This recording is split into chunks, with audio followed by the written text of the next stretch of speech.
One of the mottos for the Browns this year is you can't plan for injury. Because if we had any idea of the injuries that we'd be facing this year, things would have maybe gone a little bit different. But also, did you want it to go any different? It's been fun, right? It's been a lot of fun. But you can't plan for injury. You can't assume injury. But nonetheless, that's what the Browns are doing this weekend as they get ready to take on the Cincinnati Bengals. You know, we heard from some of the players on Tuesday saying, on Monday, saying, all right, we still got to play this game against Cincinnati, and we're not just focusing on the playoffs already. Well, I'm focusing on the playoffs already. Well, the Browns got a game to play. They also have one of their star players in the running and a semi-heavy favorite to win a major award. Not a leg lamp, but the Defensive Player of the Year for Myles Garrett. Just to get a leg lamp with it, it's a major award. The question is, would you play Myles Garrett on Sunday if that meant he was going to win the Defensive Player of the Year? It's an easy question to ask for you, for me, for Ryan, because our jobs are not on the line with it. Kevin Stefanski, it's a little bit different. But nonetheless, just suit him up. Would you get him out there if that meant he could win, finally, the Defensive Player of the Year? We'll talk about that. We got a transfer portal guy for Ohio State after I said yesterday they weren't going into the portal. Cavs tonight. Oh, boy, do we got a savory Tipico boost with some help from the fans this morning. We got time up. We got the morning update. The hell's Aaron Rodgers saying? We'll get to all that coming up right here on a Wednesday edition, right here on Big Play. Welcome to the show, everybody. I am Matt Fontana. He is Ryan Tyler. Good morning. Very happy Wednesday. Happy to have along with us. We got Browns. We got Cavs. We'll get to all that coming up. We got Epstein flight. Like, no. Stop that. You know, Matt, I'm not usually one for celebrities beef, but something about this Rogers Kimmel. Rogers Kimmel, which side are you on? Take your stance right now. I mean, do you not like either one of those guys? I mean, I'm not like the biggest Aaron Rodgers fan. I do think he's caught some stuff he says a little unhinged. But I will say a little Ryan, a little unhinged. But I will say those late night talk show hosts like Kimmel, Fallon, they're sketchy. They're sketchy. I don't watch. They're sketchy. I'll say that they are kind of sketchy. We'll get to that coming up in the morning update. A lot of interesting stuff just surrounding NFL. We got this article from CBS Sports we didn't get to yesterday. I want to today. It's the juiciest stories of the season in the NFL. The Browns are in that. We said we were going to do the quarterback carousel at one point this week. We can do the head coaching one today because ranking the head coaching candidates up on CBS Sports. Yes, Dalvin Cook is now available. There was a list of 5 teams that he could potentially join. You want to know my happiest thing about Dalvin Cook? What's that? He wants to go play for a Super Bowl contender. And the Browns are on that list, baby. Yeah! I don't know if I want Dalvin Cook here, but the fact that we even enter the conversation because we are a Super Bowl contender, because that's what he wants. We'll get to Dalvin Cook coming up in a little bit. Again, time up, jam-packed time up today. A lot in time hop today, so we'll get to that coming up a little bit later in hour 2. And, of course, morning update, we'll talk Kimmel and Aaron Rodgers. We start with Myles Garrett this morning, though, because we know the Browns are going to sit the vast majority of their starters against the Bengals this weekend. That game means nothing to them. I don't think Jamar Chase is going to play. And listen, they would never do this, but, you know, we'll watch. They'll get TV rating. That game means jack squat nothing. So the Browns are going to sit a lot of their guys. And, I even read that a little this morning about the Ravens on how much they might play some of their guys just because they have a bye. And sometimes you don't want to go into a game like that rusty. The Browns are different. They can truly treat this as a bye. Now, they get to double up, too, because we were on Thursday Night Football. You'll get a good week of practice. You know Kevin Stefanski started his team meetings this morning. It was like, guys, we got to have a good week of practice. If you get a good week of practice in, I'll sit you this weekend. I think that's probably the motto out there in Berea this week. And you're going to sit. Amari Cooper does not need to play in this game. He's battling an injury. He's out. You know, we'll run through the list. But then I think about Myles Garrett. And I think about Defensive Player of the Year. Because right now, with our friends at Tipico, use that code BIGPLAY100 when you sign up. Get those bonus bets. He is a minus 240 favorite. So if you're new to the betting parlance, you have to bet $240 to just win $100. That is a semi-big favorite there. He's not like some of the other ones, like I figure it'd be fun to do this later. Lamar Jackson is minus 20,000. You have to bet $20,000 to win $100. Could you imagine being that dude that bought that Brock Purdy ticket? Did you see that? Yeah, I did. So a new part in sports betting is there's a company called PropSwap, and they're semi-growing. And what it is if you buy a ticket, and this means you actually went to a physical sports book and they printed you a ticket. This guy bought a Brock Purdy MVP ticket at the beginning of the year for, what was it, $2,000? Did he buy it at the beginning of the year? It was early in the season because the odds were like plus 20,000. Oh. He's getting paid out. Yeah. So $2,000 to win, I think, $200,000 or plus 10,000, whatever it was. So then PropSwap, and this is a new market out there that we'll even get to here in Cleveland now that sports betting is legal. There were people that would buy that ticket from you, and the person bought it for $125,000. Why would you do that? Well, the implied odds were still better at the point of Brock Purdy winning the MVP. So this person was saying, I was going to bet $125,000 to win $200,000. That's better than the odds I can get right now. And this guy that bought the ticket, you don't have to sweat it out. You turn $2,000 into $125,000. Thank you, man. Thank you very much. He played the next game, threw 4 interceptions, and now he's not going to win the MVP. And whoever bought that ticket for $125,000 is $125,000 less rich. That's such a bad beat. Well, I mean, that's betting. So Myles Garrett, who at a point you would get good value. You know, there was a point that Micah Parsons was a favorite. TJ Watt was up there. It's now to Myles Garrett being a heavy favorite. And we're going to ask the question this morning. And I expect this to be overwhelmingly no. But I want to try to make the case. But the question will be, would you play Myles Garrett this weekend if it meant he would win Defensive Player of the Year?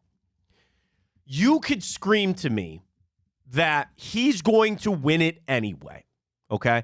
He's the number 1 favorite by a good margin. His second closest competitor is Micah Parsons. Well, the Cowboys enter they enter a lame duck game too. Oh no, they can win the division. No, they're going hard because they need home field advantage because they know they're trash on the road. That's what I'm saying is, like, do you really want to go all out to go for home field advantage, but you see the splits for the Cowboys? Okay, so they're in a must-win game. So maybe Micah Parsons will win this weekend. I know TJ Watt's playing this weekend. The Steelers need a win and, frankly, a lot of help. So he needs to go out there and play it. So let's play out scenario number 1. You sit Myles Garrett in a meaningless game. Not a problem, right? Wouldn't bat an eye.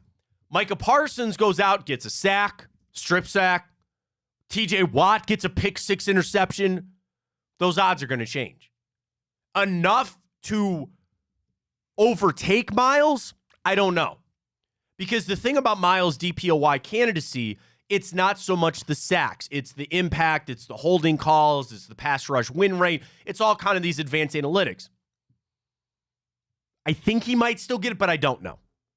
Conversely, you could play Myles Garrett, suit him up, get him out there, maybe get a sack or 2, and then sit him down. That's crazy. Now, the voters would sit there and say, okay, that was meaningless. That didn't really count. The hay is in the barn for Myles. He's done all the work. There's no point in him playing. And then the final thing, the majority of our fans, and I could see the angry tweets already, you're going to get him hurt, man. What are you doing? You're going to get him hurt. He's been battling a shoulder injury, frankly, since that car accident last year. And he's been fighting through it this year. But there's no guarantee that he gets injured. There's no guarantee that if he goes out there and even plays a half, that it's going to get hurt. The risk versus the reward.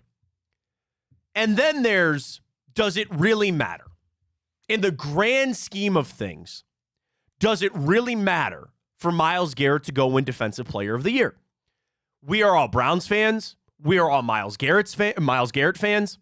We want him to win that award. And frankly, he's good enough that he should win this at some point of his career. And of all the things that have happened to the Browns this year, that means something to me. It does. It means something. Now, I want to win a playoff game, and we're going to the playoffs, and this is all fantastic. But that means something to me. because I think Myles Garrett is one of the best defensive players in football. I think he deserves that award. He has a couple years, in my opinion, beyond this to be able to make that award happen too. And he could win it anyway. He could win it anyway. I know people are going to say he's going to win that award regardless of what happens this weekend. But he could clinch it and cinch it on up if he played a little bit. And I'm not one that is super worried about the injury thing. Now, I say that, and I don't want to think about it. You know what I mean? I don't want to put that in the ethos. I'd consider it. Do you want to know what should happen? Kevin Stefanski, and I guess if you want Andrew Barry and Paul DePodesta in that meeting, you sit down with Myles, just the four of those guys, and say, Myles, do you want to play? Kevin Stefanski said on Monday that these decisions will be his decisions on who plays and who's not. There are some that are pretty easy, rubber stamp. You are not playing Amari Cooper in this game. I frankly think I wouldn't play Jerome Ford in this game. Kareem Hunt, give Pierre Strong all these carries. You're playing Jeff Driscoll or P.J. Walker. I don't think Denzel Ward's going to play. Like, you're sitting a lot of these guys. I'd ask Myles. I would ask Myles, do you want to play? And it's not something that, like, a player would say, of course I want to be out there with my guys, and I want to be out there, but a lot of your guys aren't going to be out there. And this is a lame duck game. I fully expect Kevin Stefanski to say, Myles, you're not playing, and sit him on down, and that's fine. And that's, frankly, the right answer. But I would at least consider it. I'd at least have the conversation. I can do that. My job's not on the line. Am I wrong? Ryan, am I crazy for trying to talk this into existence? No. I want Myles to win this award. I really want him to win Defensive Player of the Year. Yeah. And if you say that he's going to win it no matter what, okay, fine, I'll listen to that. But I really want him to win this, man. It's important to me. It is. Yeah, I mean, it's certainly a conversation you have to have just out of you have respect for the best player on your team, right? And who's put together this monster campaign. And it would stink to see it, not that it would ever go to waste, but in terms of him not winning that DPOY. I know me and you rightfully think, regardless, that even if he doesn't play this game, he should get it. I mean, that just goes to show he's been so dominant. He carried this defense to the point where we've earned this extra week of rest. It shouldn't necessarily go into implications for the award, but it always does because people are obsessed with the sack numbers. That's exactly right. Yeah. That is exactly right. There are people that are looking for the out to not vote for him, and it's there. It is to say, okay, where's the sack total and pressure. Here's the thing. He's still getting pressures. He's not getting sacks, but he's getting pressures. And there are people that probably will just look at that and say that that's the impact. I mean, the other thing that helps Myles in a way, the only other guys that are in this fight are direct comparisons. Deron Bland has fallen off, okay? It's not a defensive back. These are pass rushers that are going to win this award this year, one of those guys. And I think when you add in T.J. Watt's already won one, I think that Micah Parsons is a little bit younger. I would make a pitch, and it's not like a AP voter's going to come in and sit down for me to make a pitch for Myles Garrett to win Defensive Player of the Year. But here's my pitch, okay? Number one, he is the best player on arguably the best defense in football. I know it got shady there for a little couple of game stretch in the middle of the season. That has come back around full circle. Browns have the most takeaways. They have the best yardage in the NFL, and the defense has helped carry this team to a playoff appearance. He's the best player on arguably the best defense in football. And also, some of the other defenses that you were looking at have not had a couple of good week stretch here. Eagles have completely fallen off. Cowboys are not quite who you thought you were. New Orleans had a really sneaky good defense, but they suck as a team.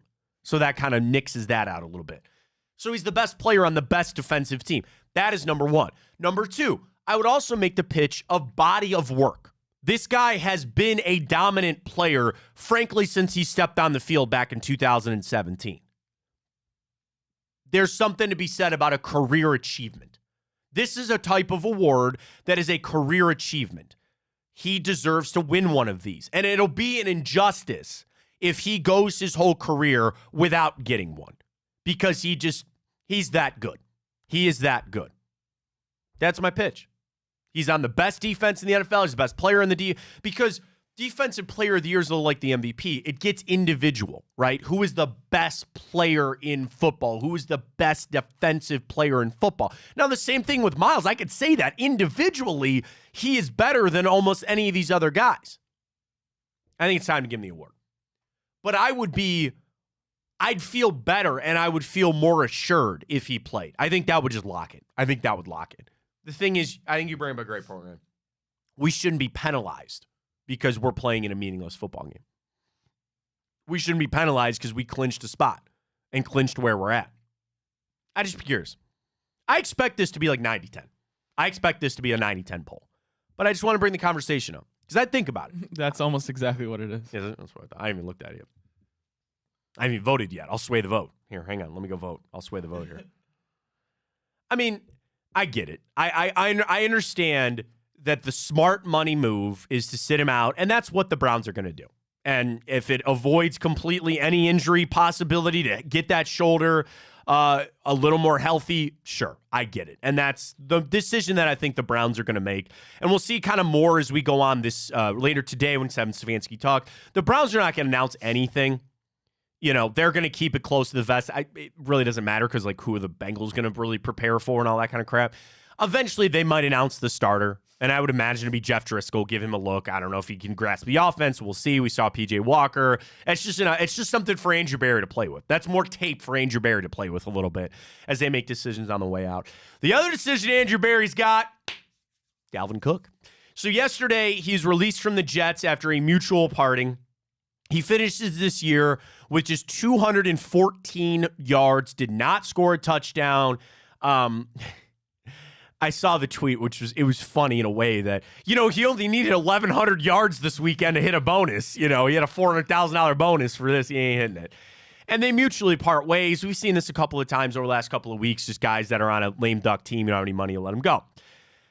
He wants to go play for a contender. As any veteran player that gets released at this point in the season, you want to go play for a contender. Well, the Browns are certainly a contender. I head over to CBS Sports. The 5 teams that could be landing spots for Dalvin Cook.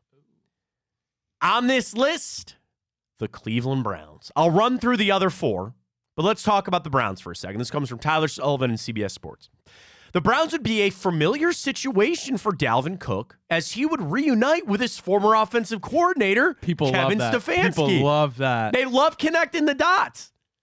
They connect the dots here. Kevin Stefanski was the offensive coordinator in Minnesota when Dalvin Cook was there. Back in 2019, Cook compiled 1,600 scrimmage yards and 13 total touchdowns under the play calling of Kevin Stefanski. The Browns have been able to stay afloat in the backfield following Nick Chubb's injury. Jerome Fort and Kareem Hunt have carried the load, but Cook could be a piece that helps them go much further in the postseason. Would he be? They go fresh legs because he hasn't played. When he went to the Jets, that was because of Aaron Rodgers, and they had Breece Hall, and I frankly didn't know how they're going to carve out a lot of carries for him. I'll leave this up to you, Ryan. If you want to post this as another poll question this morning, would you sign Dalvin Cook? Would you bring him in? Money is not a factor in this. They'll pay him, I don't know, a couple $100,000, if that, on a prorated bonus. I say no. And I have liked what I've seen out of Jerome Ford. I am going to continue to say more carries for Kareem Hunt, and you got Pierre Strong kind of fitting in. My biggest reason of no is that's yet another, wrench. And I know it'd be a positive wrench because he's a player and he could kind of fit him in. Guys, we have 2 weeks to go before a playoff game. I need to be worried about getting Joe Flacco ready. I need to be worried about making Jerome Ford and Kareem Hunt good to go. I need to worry about I can't even spend a moment of time to try to get Dalvin Cook up to speed with this offense. Has the run game been the sore black eye of the Browns offense right now? Yes, they've not been able to run it as efficiently. I think it has a little more to do with the offensive line, but I still see some cuts, especially going back to that Jets Thursday night game. I see moves from Jerome Ford. I go, yep, that's it right there. Yes, that's what I want to see more of. And you already have 2 guys. If you were void of Kareem Hunt, I'd consider this. But the fact, I'm fine with the carries. I'm fine with how they're split. I don't need Dalvin Cook. And I appreciate being on the list. I appreciate the fact that we're even involved in this because it means we're in the playoffs. It means that we're a Super Bowl contending team. And I'm sure that Dalvin Cook's agent called Andrew Berry and probably started with the same line of, I really thrived under Kevin Stefanski a couple of years ago. I'd say, Dalvin, we appreciate it, man, but we're good. We're good. And it's also, I don't have that fear of him going to Baltimore, who's on this list, or any of the other teams that might make an impact. I'm good with what I got, and I just don't, frankly, want to rock the boat right now. Where if you brought him in, even today, you are under the gun to try to get him up to speed on stuff. And if you want to try to tell me, all right, he's already played under Kevin Stefanski's offense and all that, dude, that was 4 years ago. I'm assuming some terminology has changed. I'm assuming some of these things in this, it's not as, here's the thing. If you could have Dalvin Cook show up and you somehow, with a microchip, implant it in his head the entire like in the Matrix. You know when Neo goes in the Matrix and they just hit a button and he sits there and he goes like this and all of a sudden he knows how to fly an airplane? Or he knows, Trinity, she knows how to fly the helicopter instantly. Tank, I need a program for this. Done, I can fly an airplane. If you could do that for Dalvin Cook, fine. Great, bring him on in. If you could put him in the Matrix and give him the whole offense in 2 seconds, I'll listen to it. You can't do that? I'm not trying to spend any time getting him up to speed. For a guy that would get, 5 carries, 6 carries if you needed him? This isn't some guy that I think could come in and unlock some part of the offense or be some offensive weapon. There's a reason he wasn't playing with the Jets. Now, Breece Hall is very good. I get that. He wouldn't get any time there. He was a healthy and active for Thursday night. I'm saying no. I'm passing on Dalvin Cook. Ryan, would you sign Dalvin Cook? It's always intriguing when you have a talent that you could possibly sign like Dalvin Cook, where in the past he's been a top 5 in his position. Don't forget that. It's the past. Yeah, but I kind of agree with what you said, right? You have Jerome Ford, your downfield runner. You have Kareem Hunt, your short yardage, 1 to 2 yards, always falls forward. And then you have Pierre Strong, who showed some signs. Fine, who's your change third down guy, sure. Yeah, change of pace back. Just hold on. All those guys, please hold on to the football. Yeah, so they got a real bad I'm not really sure problem. what it would look like if Dalvin Cook came into this offense. I can't imagine we'd really use him until yeah. So I mean, you got one game. You know what I mean? And I'm not saying that the Browns won't win against Jacksonville or whoever they face. Like, fine, but because now I'm thinking maybe you get another game. Maybe somebody does get banged up. I don't think he's going to a practice squad. Because the other thing with your kicking situation, you might have to elevate guys again, like Riley Patterson and Hawk. So you would need to sign him to the active roster. I think there's too many red flags. I think there's too many roadblocks there. There's too much. I don't think it makes sense. And it's not necessarily like we're bringing in a player who has real deep playoff experience or like is a seasoned vet by any means. He's not Joe Flacco. He's not some savior, right? That's coming in and giving everybody a little bit of comfortability, right? And you know what the thing with running backs is, it realistically kind of is the most changeable position in terms of you can plug and play, but. He saw that Joe Flacco. And he's like, I can do that. I can do that. I'm not sure it makes the most sense from a logistical standpoint. I agree. All right, let's go to the other Dalvin Cook landing spot. So we're both kind of no here for the Cleveland Browns. Number 1, Dallas Cowboys. Now, they were in the fray with him when he left Minnesota, so it makes sense they'd get back into it. They've not found the same running attack with Tony Pollard. I called that, by the way. I was not a big believer. I'm sorry. Dallas is averaging just 4.1 yards per carry this season and rank outside the top 10 in league in rushing yards per game. He could be that complement to Pollard in a similar fashion that Ezekiel Elliott was. Same thing. They don't have 2 guys. We do. So you can go ahead and run it there down in Dallas. I think that actually makes a lot of sense. Next up, Baltimore, who has just been hurt with injuries. J.K. Dobbins, their fantastic rookie Keaton Mitchell are not there. They have Gus Edwards and Justice Hill. Now, you watch that game that they played this past week and you go, they're just fine. Don't worry about it, right? Same thing. I think they run it out with Gus and Justice Hill there. Number 3, the Dolphins. Devon Achane and touchdown man himself, Raheem Mostert. Now, Mostert has been banged up due to knee and ankle injuries. He didn't play this past weekend. I assume he won't play this upcoming weekend. I don't see the touches there either. No, they're going to get Waddle back. I don't see it. I don't see it to Miami. And then the final team on this list, the San Francisco 49ers. So Christian McCaffrey, I'm going to say it now, will not play this weekend. He has a calf strain. 49ers don't have anything to play for anyway.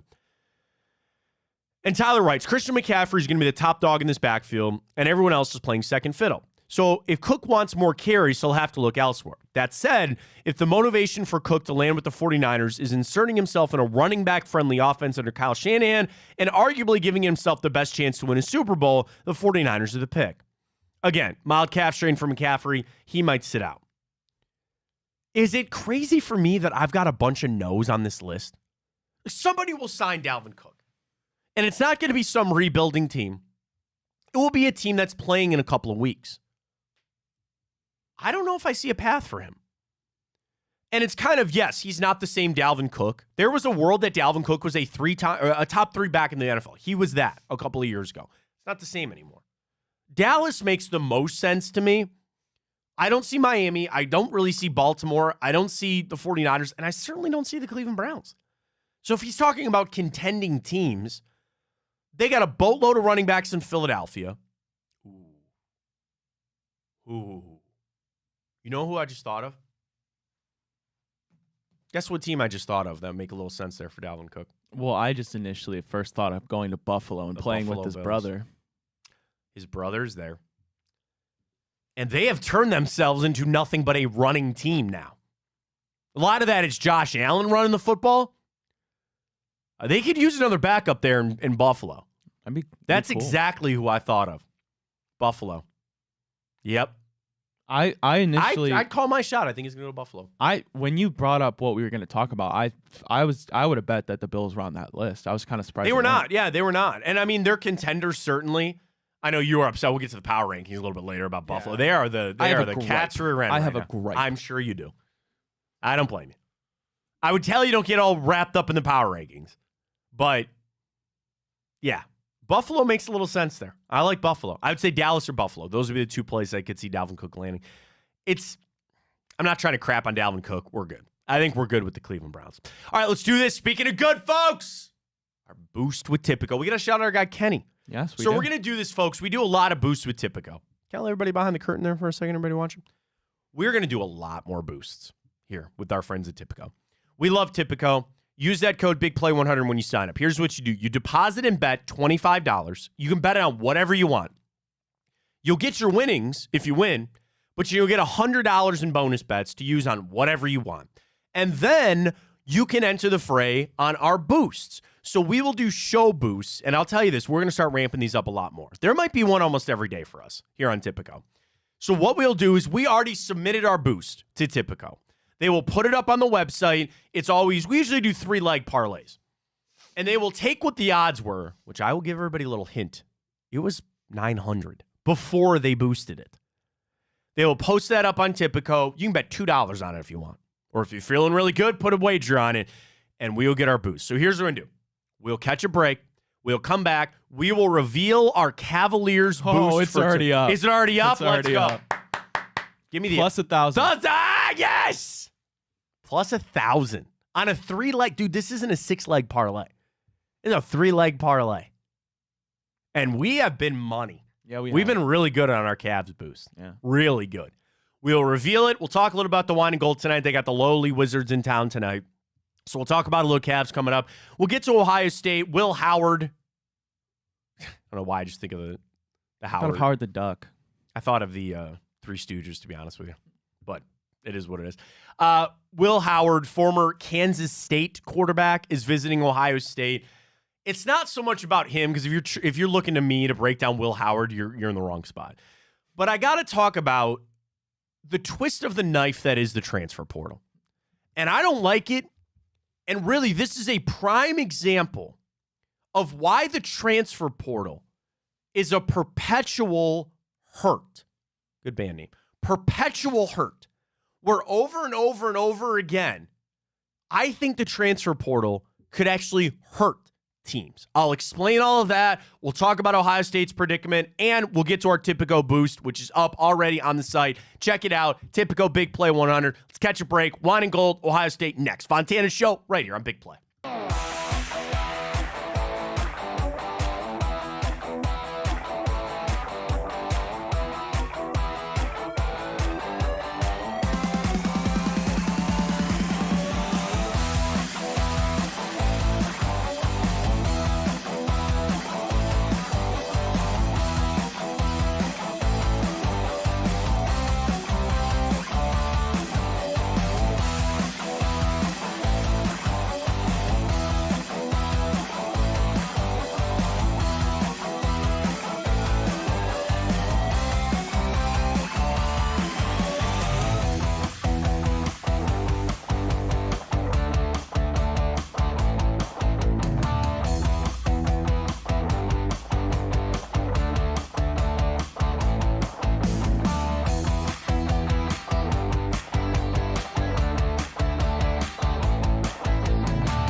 Let's win everybody a little bit of money in the new year with our Tipico Boost. Welcome back, Fontana Show right here on Big Play. If you haven't downloaded the Tipico app yet, do it and use that code BIGPLAY100. Here's how it goes. You deposit and bet $25. You can bet that on whatever you want.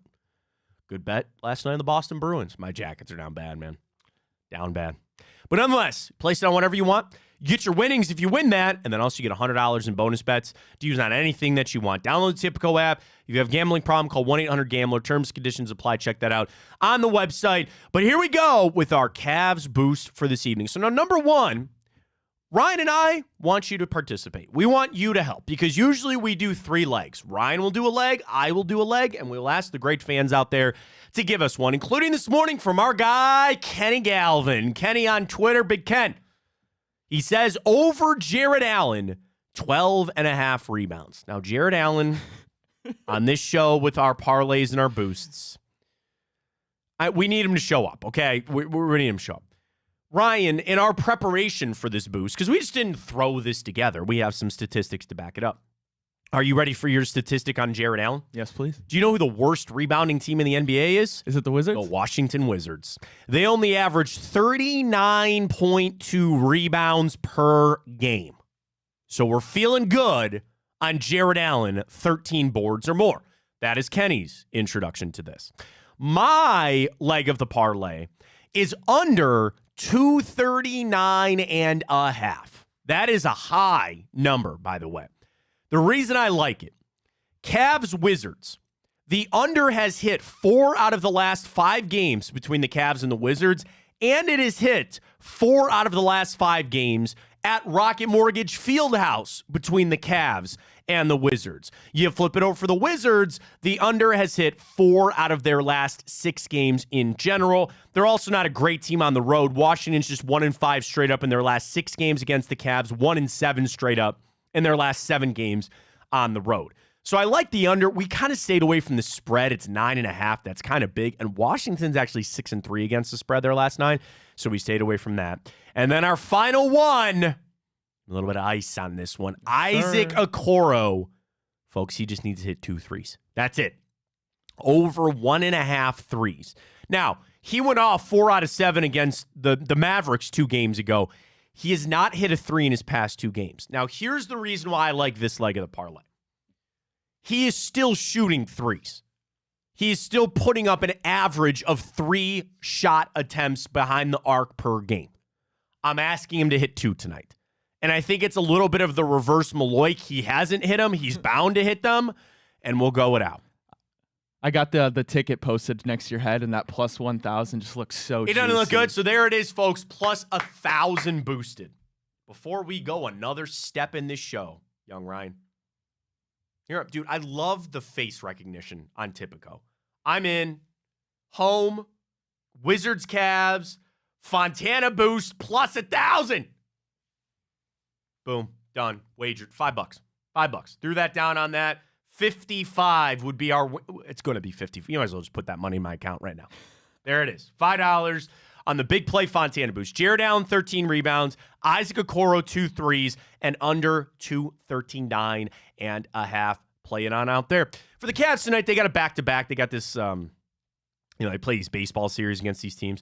They got the Wizards in town. They have no reason to not sweep the Washington Wizards right out of town. They're not very good. And it'll stop, hopefully, this Cavs stop. I say hopefully, but I think it will. It'll stop this 2-game losing streak here for the wine and gold. Here's the nice thing about the Cavs. These wins still all count. You're still in a good spot. But just keep it afloat. I mean, that's that simple. I got into this Donovan Mitchell discussion yesterday. I know people were hot and heavy on the Instagram page. I don't know basketball. Because my point yesterday was when the Knicks making that big trade for OG Anunoby is they've taken themselves out of the Donovan Mitchell race. And my only question on the Donovan Mitchell thing was,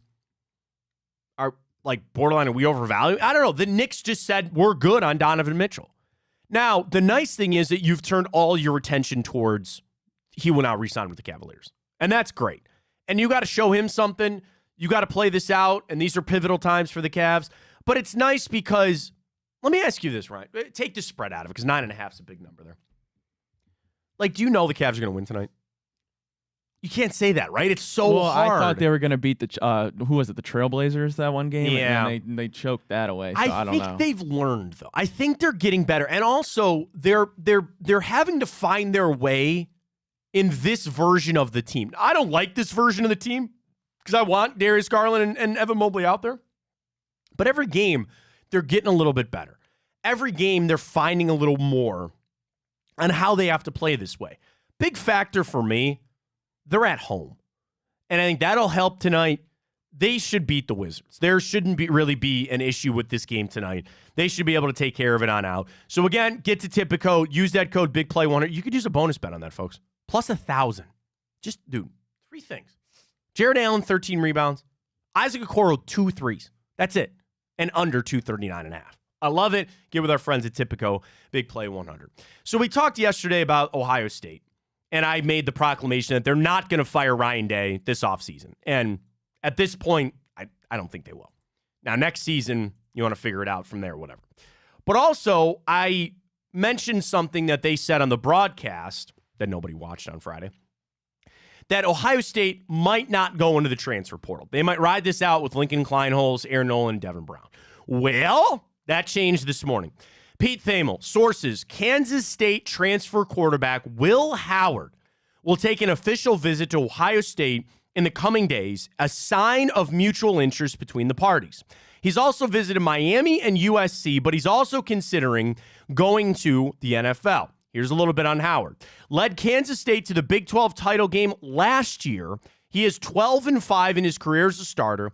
Overall, 27 games started. He's thrown for 48 touchdowns, 5,700 yards, and run for an additional 19 touchdowns. Here's the one thing. He only has 1 year left of eligibility. And that gets me to my point about the transfer portal. This is seen as a great thing because the whole thing about the NCAA has been empowering the players. You pay them, and they have a right to go wherever they want, whenever they want. It's because that's what the coaches were getting. And that's because everybody else was getting fat, and they wanted their NIL deals, and that's fine. The perpetual hurt that the transfer portal is doing is exactly this from Will Howard. It's not his fault. I'm not blaming him. Let's say he comes into Ohio State, and he starts for 1 year. Aaron Nolan is going to transfer. Lincoln Kleinholz is going to transfer. And instead of Ohio State saying that we might have a down year, but have a developmental year with our guy that'll be here for 2 years, starting 3 total, you got to go for the now. And yes, Ryan Day's job status factors into this. He's got to win next year, and he obviously feels like potentially Will Howard is a better option than Kleinholz or Nolan or Devin Brown, who I keep forgetting to bring into this conversation, but he's also there too. Where are you going to be at next year? You're going to be in the same exact spot. And all it is a new guy. Like back in the day, get off my lawn. Here's my soapbox. Back in the day, what happened? You showed up to a school, you waited your time, you were better for it, and you finally got to see the field. Now it's just no. We'll just pick and choose all these other guys, and then the bottom of the roster guys that might actually turn into something. I'm assuming Ohio State recruited these other quarterbacks because they thought they could be something. Now, not everybody's a 5-star recruit. Not everybody is going to be some All-American, right? But you throw the baby out with the bathwater in this because those guys are going to leave. And you'll be right back in this same scenario again, just plucking guys from other schools. Now, the Ohio State has a power of, they'll be in a conversation for almost anybody. They do that already with recruiting, and they're going to do that at the transfer portal. You would be crazy as a player to not think about Ohio State, whether you're an 18-year-old senior high school guy or you're a transfer guy. Ohio State is in the conversation for almost everybody. That is power that only a couple of their schools have. So they're going to lean into that. That's fine. But this overturn where it's just, again, over and over and over again, you're not developing any of these guys. And you want to know what? Look, a prime example of what this Ohio State team was this year. Have they actually developed anybody outside of like Marvin Harrison? You know, Denzel Burke has ascended.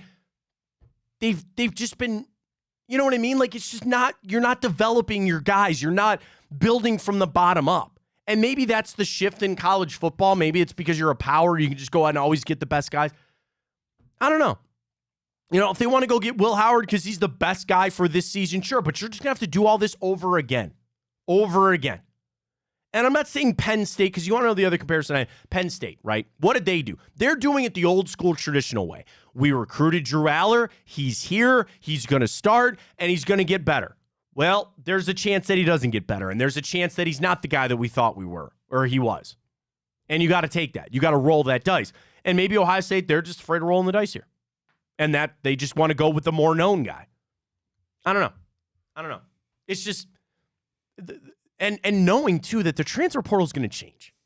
If you really want to put all your eggs into your basket, that your recruiting is more going to be in the transfer portal than it is actually high school guys, you're going to fail. And I know Ohio State's got the second best recruiting class from the high school, and they'll always be in the, but it's just, I hate the transfer portal. I'll say it. I hate the transfer portal. And I've said it before. I'll fix it right now. You ready for this? You have 5 years to use up 4 years of eligibility. When you graduate high school and you hit the campus at Ohio State, you have 5 years to play. You redshirt, that uses up a year. Unfortunately, you get hurt, that uses up a year. You tear your ACL again, sorry, man, you got to use up a year eligibility. You have 5 years to use up your 4 years. You get a one-time transfer, you get rid of graduate transfers. That's it. That's it. Because I also, and you know how I feel about this, I'm sick of these guys just hanging around, man. Just sitting around for 6, 7 years. They got the extra year because of COVID. Dude, congratulations to Steel Chambers. Because he announced yesterday that he is going to the NFL. Congratulations to him. And this is not a shot at Steel Chambers. Ryan, do you know what recruiting class Steel Chambers was? I'm going to say 2018. You are correct. Started out as a running back. He went to linebacker. 2018, and he had another year of eligibility if he wanted it. Think about that. That is insane. That is nuts. That is crazy. I know COVID, that was the wrench of all wrenches in our lives. I get it. And that's not going to be the thing. But also, you know my guy, DJ Ungalale, who's not going down to Florida State. He would play for 3 college teams. He committed to Florida State? Yeah, he's going to Florida State. Oh, I didn't see that. Yep. Okay. Yep. And that's the other thing, too. The same thing with Will. And again, I'm not yelling at Will Howard here. But now these guys are holding up, I go to the NFL draft. Good, go. Go ahead. What are you going to be, a 4th-round pick? I don't know what to tell you. It sucks. Like, I would have thought, when I saw the news this morning, my first thought was, I thought if they were going to go through the transfer portal as a way to get a new quarterback, that they would have got somebody maybe highly touted more than Will Howard, like Malik Murphy, or they would have been in this process. I wanted Malik Murphy. Or they would have been in the process earlier. I don't know. That's kind of what I thought when I saw that. No, and I don't read anything into that. They were going to see how the bowl game played out. Like, you knew Devin Brown was not going to be your guy. So, yeah, maybe they hurt themselves with that a little bit. You see the other drama there with Ohio State? Carson Hinsman. Oh, no. What's that? So he went on a podcast, which again is a danger now. So he was the starting center for the Ohio State Buckeyes. He goes on a podcast that did get posted and it got deleted within like 10 minutes. And he basically ripped Ohio State and Ryan Day. He said the practices were nothing like they were when Urban Meyer was there. He said Urban had hard practices and asked his players to play a physical brand of football, but also put trust in his players that they were going to make plays. And kind of aired out the grievances. He said that nobody gave a damn about this game, that all they had were walkthrough practices. This podcast gets posted, it's deleted within 10 minutes, and lo and behold, he doesn't play a snap in the Cotton Bowl. He was your starting center all year. Ryan Day was asked about it and said that he had some bad practices. So they moved Matt Jones from right guard into center, and they put somebody else in at guard. That's a little drama there. And I know that this is a really weird time for Ohio State. It's really I think this is a bit of a fork in the road. on how they're going to handle all this. But you got a guy that was your starting center all year, and he's out there spouting off on a podcast about all the bad. He'll never play for Ohio State again. They're going to go and be like, dude, you can get out of here. Go ahead and leave. Say what you want about Urban Meyer and how he ran things. That stuff doesn't happen under him. That doesn't. And I will fully admit this. I didn't want to fire Ryan Day at the end of the season. I entertain it more and more every day. And I know he's got an outstanding record in general. I know you could sit there and say that you lost to a Michigan team that's now favored to go win the national championship. The thing about Ryan Day is the other stuff, is the handling of this transfer portal, the recruit. And I've said they're not firing him now. They're not going to fire him now. But I've had a little flip on how I feel about Ryan Day, where at this point, I really don't care. And if I don't care, then I guess maybe it's time to move on from Ryan Day. And they won't do it now, but you enter next season where if you don't go undefeated, and the 12 team thing will change everything, and that'll be a different set of expectations and all that kind of crap. But I've had a real flip. I've had a real change when it comes to Ryan Day. And maybe it's because they are dipping their toe in the transfer portal that I hate so much, that I really don't like. That I don't think it's a viable. I don't think it's sustainable. Is my point, I guess. You're going to go to these guys. And the other thing Carson Hinsman said on that podcast was that Ohio State threw big NIL money in a couple Florida State transfers, and they still said no.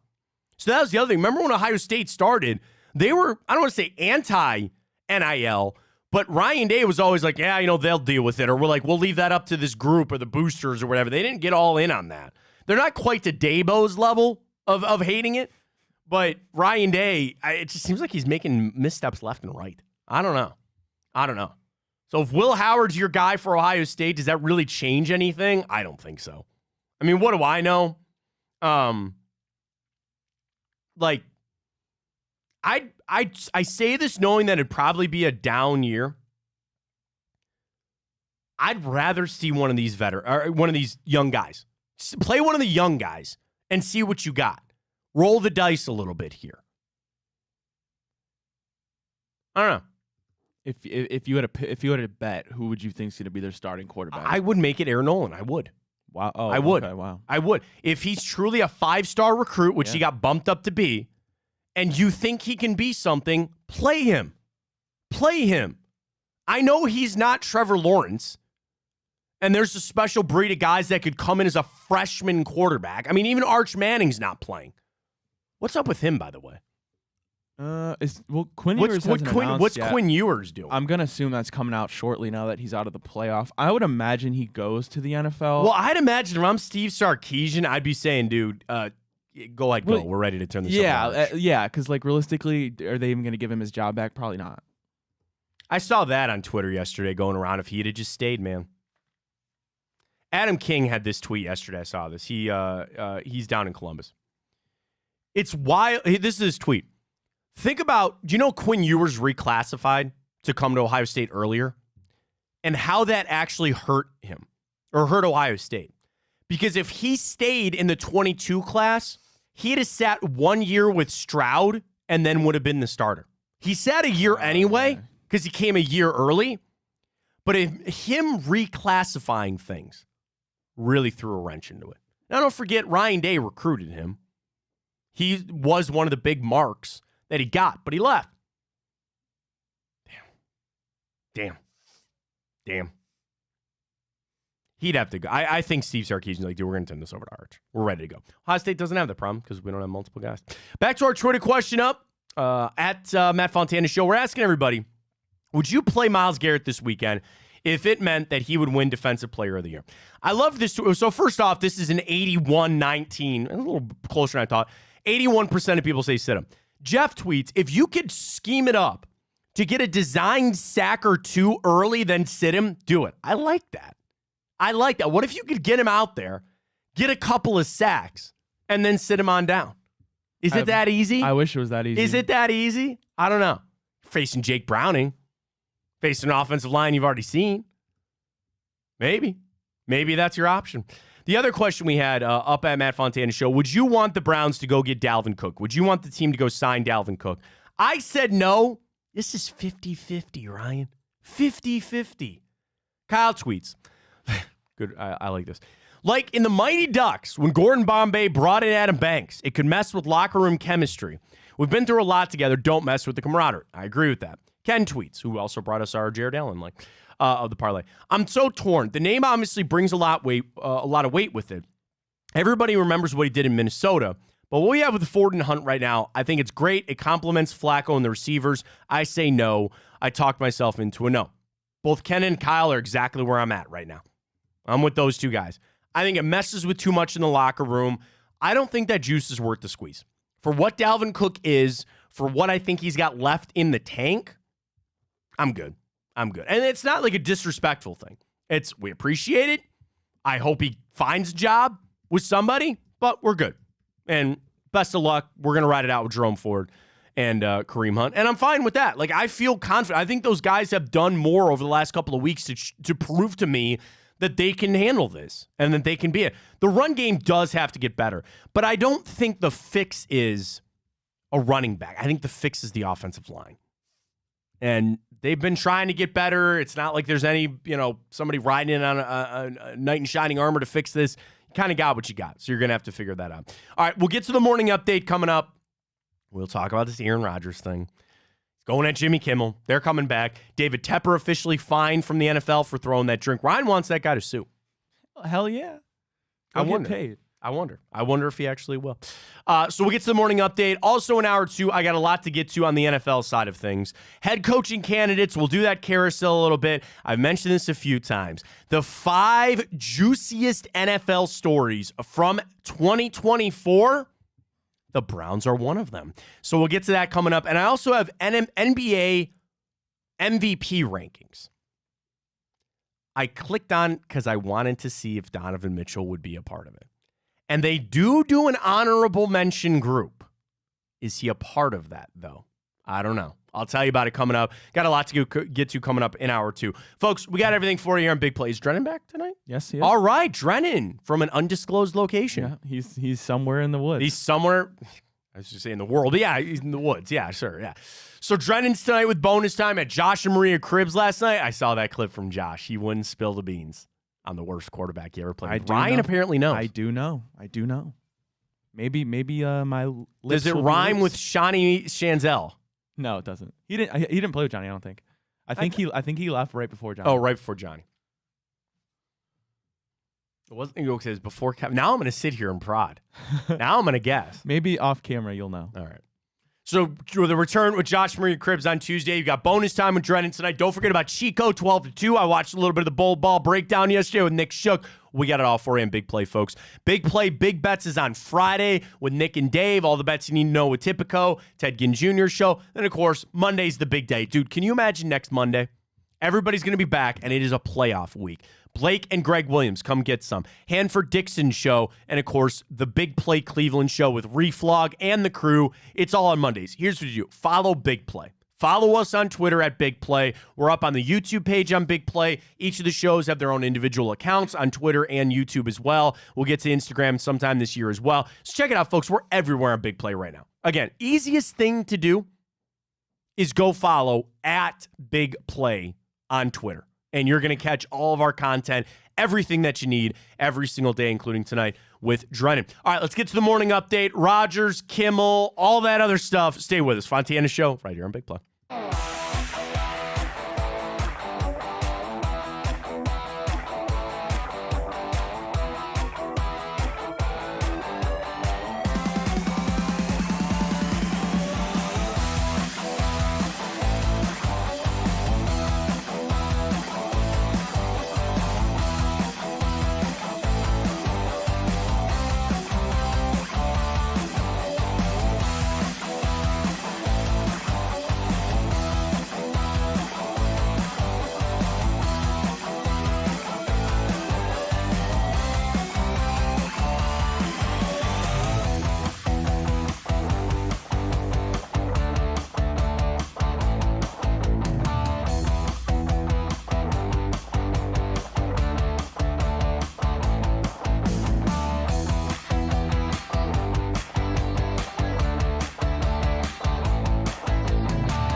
All right, drama aplenty to the morning update. We go. Ryan's always got the stories you got to run through. We'll get to them. We always do. 10 o'clock on the dot. Morning update. Take it away, Ryan.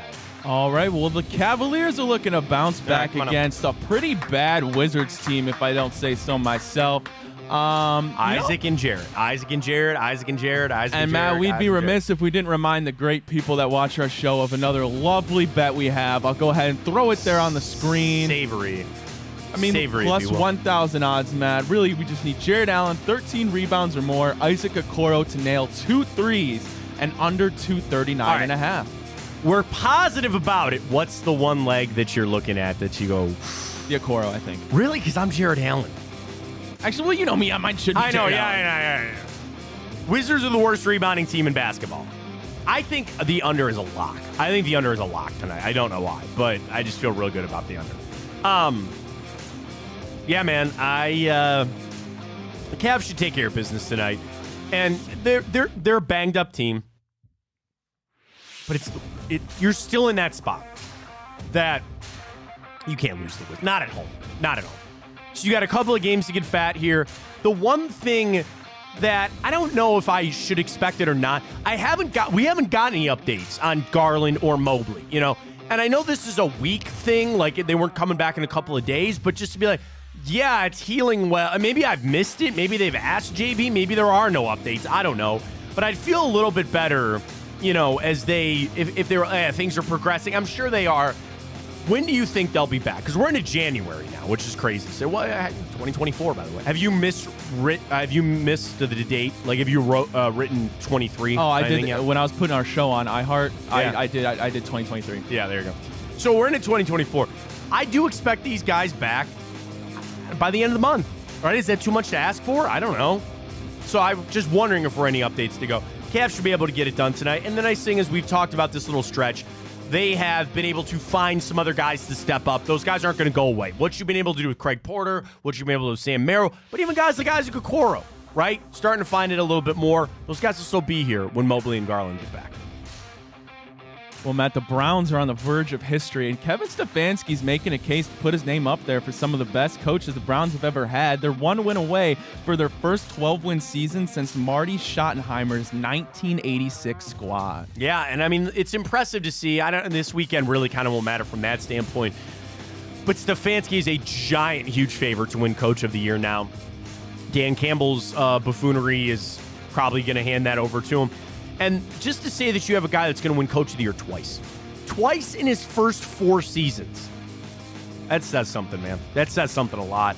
And I think he's going to rewrite quite a few of these records. I don't think he's going to be going anywhere. And even when you say, okay, the bar was real low, yeah, sure, okay, fine, I get it. Don't let that cloud your judgment on what Kevin Stefanski is doing here. The most impressive thing is that he's going to the playoffs with 4 different starting quarterbacks. That's it. I mean, that's a mark. That is something to be proud of. That is something to say, I don't know that there's many guys that are able to do that. But also that now that you have set this culture, now that you have put yourself in this position, you expect this to only grow. Barry's not going anywhere. Stefanski's not going anywhere. So you have put yourself in this spot where what we have dreamed about for so long is building a culture. You could do this for another 5 years. This literally, you could be in a window for the next 5 years of being a double-digit win team. I know it's not that easy. I know they got to figure out things with Deshaun Watson. I know players will come and go. But if you build a culture and frankly have this offense set up the way that you want it, sky's the limit, man. Sky is the absolute limit. We're just getting started with this thing. And it's exciting and has a lot to do with Kevin Stefanski. Just got that Adam Schefter notification. Browns have signed former Jets guard Roger Saffold. Whoa! You could have stopped there and said, "Whoa!" If it was Dalvin Cook. Whoa! Anyway, on a more somber note, though, Cleveland Browns quarterback Frank Ryan, the last quarterback to lead the Cleveland Browns to a title, has passed away. That was back in 1964. Yeah, and it was cool. Did you know he was a mathematician? I didn't. I think it's really so interesting with guys like that, like Josh Dobbs, who's an aerospace engineer. Like, yeah, they play football, but they're also stuff outside of that. Thoughts and prayers out to his family. Certainly, a guy that I had heard about. Because a lot of things that some of the quarterbacks were doing. Baker Mayfield surpassed Frank Ryan for the most touchdown passes in a half or a game or something like that. So certainly thoughts and prayers to his family out there, and really goes down as one of the best quarterbacks the Browns have ever had. Well, the Browns did just sign a Jets player, as I mentioned. However, another name that's been swirling around is Dalvin Cook. Why has he been linked to the Browns, Matt? Well, it's because he wants to play for a Super Bowl contender. That's nice. I don't think it's going to be here. I look at it and I say, listen, you're probably better off. Because let me ask, I'd ask Dalvin Cook, what do you want? Do you want to win a championship? If you just want to win a championship, I'm not signing a guy just to bring you along. You know what I mean? Like, the Browns are going to sign somebody if they can actually fit on the field and actually play. I don't think Dalvin Cook's it. So if you want to sign just to get on a practice squad to get a ring, I just don't see it. And there are teams that'll probably believe that they can get a little bit out of Dalvin Cook. He's not injured anymore, and I guess has a little bit of, fresh legs is what they keep saying. He'll find a team. I don't think it's going to be the Browns. I still like Dallas. I think an outside shot for Buffalo. Those teams make sense. I guess Jacksonville possibly. They only have ATN, but he's really good. Dearness Johnson, actually, former Brown, has been their backup running back there. All right, let me do this. I'm going to run through all the contenders. You want to help Dalvin Cook out here? Let's help him out. Find him a job? Let's make his life easier. Okay. So I'm going to go off teams that are in the playoffs right now. Baltimore, sure, maybe. He's not going to Miami. I don't think he's going to Kansas City. They already have two backs there.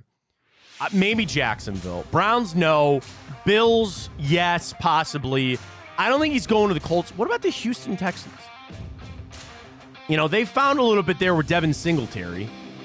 They got to clinch still. They still have to clinch, so they're not in yet.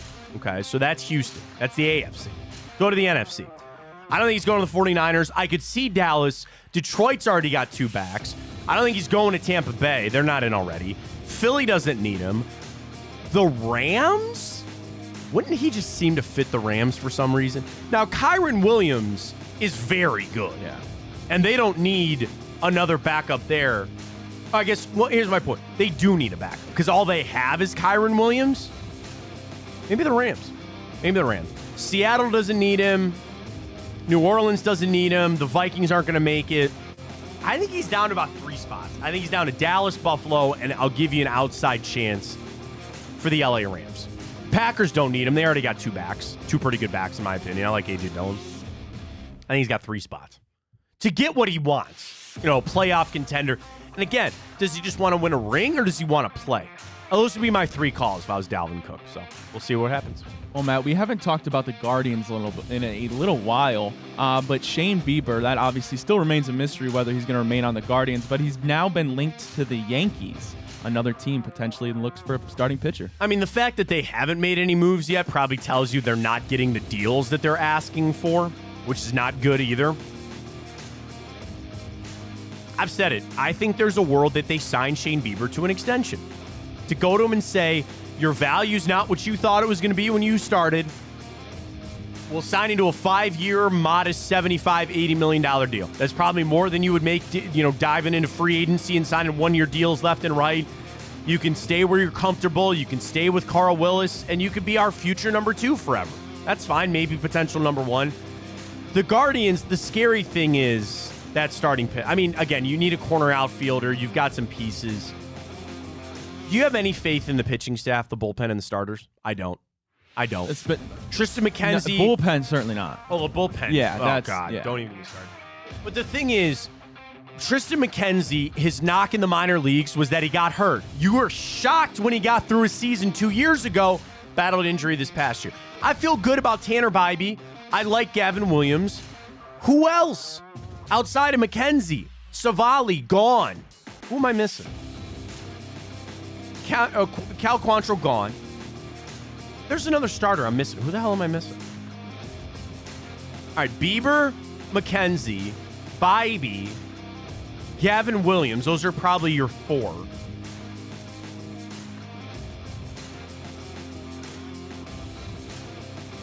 I've derailed the show. Who the hell am I missing? Xavier Curry's not who I was thinking of. Dude, is that it? Is that it? Do we still have Logan Allen? Yeah. Giolito's gone. Syndergaard's gone. Dude, is that it? Seriously. Innings pitched last year for starters. Bybee, Bieber, Allen, Quantrill, Xavier Curry, Gavin Williams. Then Savali. Huh. I better get Daniel Espino up here quick. Speaking of guys battling injuries. Yeah, I mean, if I was a bet, man, I think Shane Bieber's here. I think Shane Bieber here is to start. We'll see. We'll have to end the morning update on the latest celebrity beef. Jimmy Kimmel and Aaron Rodgers are feuding over Twitter because Aaron Rodgers on the Pat McAfee show yesterday insinuated that Jimmy Kimmel was going to be listed on the Jeffrey Epstein flight log that is soon to be released, I think, any day now, Matt. So I don't think I need to update people on who Jeffrey Epstein is and the background on all of that. I hope I don't need to. There's a lot to unpack here. So number one, part of Pat McAfee's popularity is because of Aaron Rodgers. And he comes on every week, and then they pay him. And he said, at this point, it's kind of jumped the shark. And tell me that Rodgers has not had to ramp it up with McAfee making it to ESPN. I see the game that's getting played. And I'm not knocking Pat McAfee. I'm not, okay? He's got a shtick. He's got a thing that he does, and it's made him a lot of money, okay? I get it. Fine. But this year was actually a perfect storm. Rodgers goes out with the injury. They're on ESPN. They need the ratings and they need the clicks. So Rodgers, who's already at a weird level anyway, has taken it to an nth degree level. Make no mistake, what Aaron Rodgers said yesterday is a very serious allegation. He basically called Jimmy Kimmel a sexual predator yesterday. That's what he insinuated.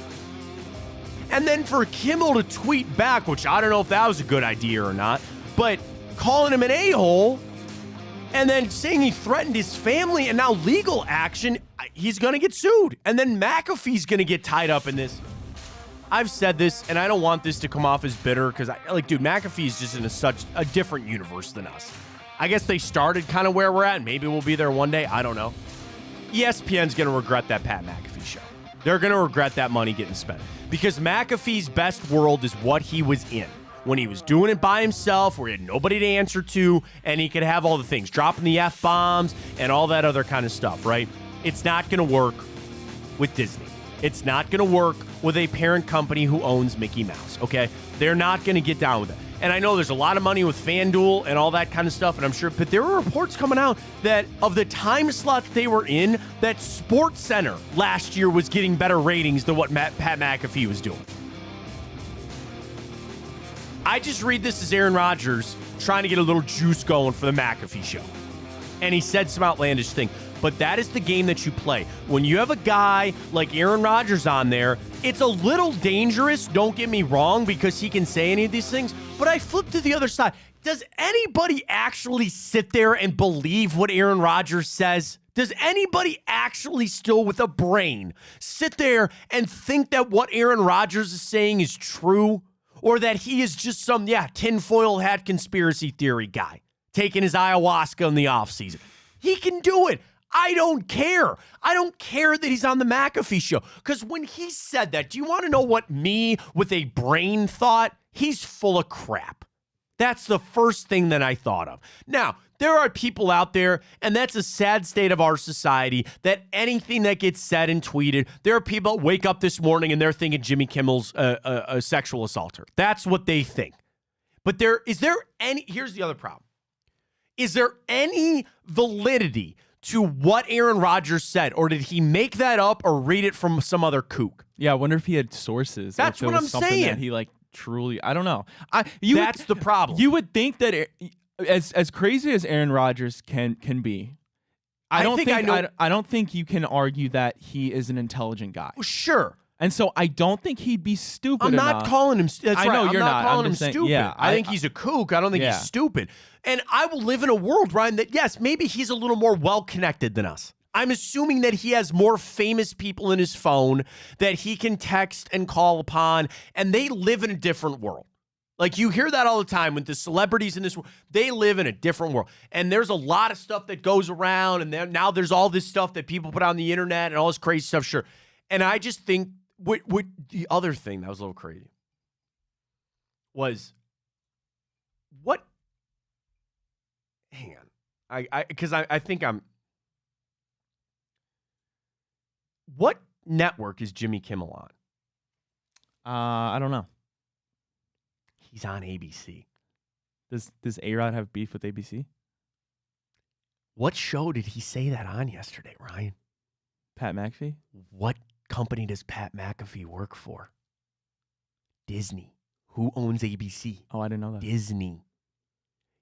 Think about pause that for a second. I wanted to make sure that Kimmel, because I know he does The Voice that's on NBC, but his late night talk show is on ABC. ABC is owned by the Disney company. ESPN is owned by Disney. So they are paying Pat McAfee money, who he then pays Aaron Rodgers. So you want to follow the money trail. In a way, Disney pays Aaron Rodgers. He gets on there and he starts making serious accusations about another big person at your... Ryan, it'd be like if I said that stuff about Reflog. Think about it. Seriously. Seriously. So that's where I'm assuming that the suits at Disney are sitting there going, what is your problem? That's not good for anybody. As much as a group of the general public, including myself, sit there and say Aaron Rodgers is a kook. I better watch that because we're going to get sued here. Sorry, Ken, I'm going to need a lawyer. Aaron Rodgers is coming after us. He's a kook. But the crazy thing is that he didn't say that about Fallon. He didn't say that about Stephen Colbert. He took a direct shot at another massive media person at the company who owns the show, or at least pays the show that he was on. Does he know the blank storm that he just probably created for Pat McAfee? I don't know, man. Can I get you... Oh, here I am pulling my Aaron Rodgers. Can I get a little conspiracy theory here? Thank you. Thank you. What if this is the beginning of the end of Pat McAfee with ESPN? And listen, McAfee's either your cup of tea or he's not. That's kind of the world that we live in. You either watch him, you're loyal and all that, or you don't. I follow him on Twitter because sometimes he posts clips that have to do with the Browns. That's pretty much it. I will say this fully transparent. I don't really watch Pat McAfee's show. Not really my thing. You know, they do kind of the gimmicky kind of bro stuff, whatever. I'm not knocking the hustle. They got $84 million.